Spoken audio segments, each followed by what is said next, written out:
भास्कर की morning news brief में आपका स्वागत है। मैं हूं कृष्णा शुक्ला। आइए जानते हैं वो खबरें जो सुर्खियों में रही। संसद के मानसून सत्र के छठे दिन ऑपरेशन सिंदूर पर लोकसभा में बहस हुई।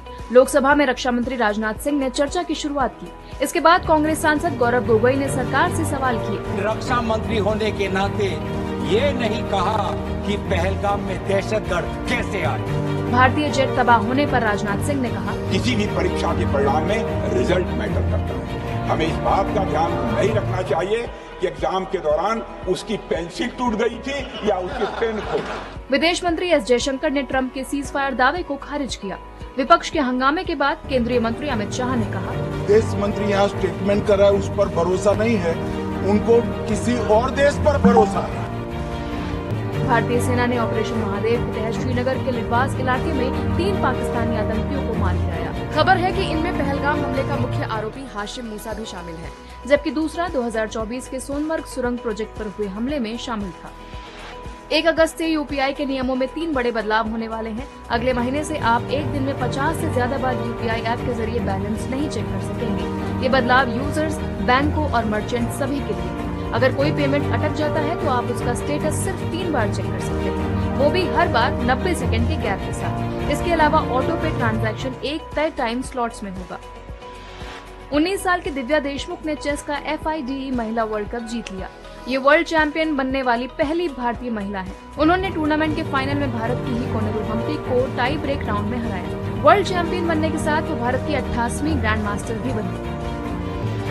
कंबोडिया के प्रधानमंत्री पूरा वीडियो देखने के लिए डाउनलोड। ऑपरेशन सिंदूर पर सोमवार को लोकसभा में करीब 11 घंटे चर्चा हुई। इस दौरान संसद में विदेश मंत्री एस जयशंकर ने ट्रंप के सीज फायर दावे पर कहा, There was no call between the Prime Minister and President Trump, the global understanding of the Pahalgam attack. What we tried to do was to bring out to the international community Pakistan's long-standing use of cross-border terrorism. We highlighted the history of terrorism in Pakistan. इस बात पर विपक्ष ने हंगामा शुरू कर दिया। यह देखते हुए अमित शाह बीच में उठे और कहा, भारत के विदेश मंत्री पर भरोसा नहीं करोगे? ओथ लिया हुआ व्यक्ति यहाँ पर बोल रहा है, ही इज रिस्पॉन्सिबल। माननीय अध्यक्ष जी, इसीलिए ये वहाँ बैठे हैं और 20 साल तक वहीं बैठने वाले। संसद में ऑपरेशन सिंदूर पर चर्चा की शुरुआत रक्षा मंत्री राजनाथ सिंह ने की थी।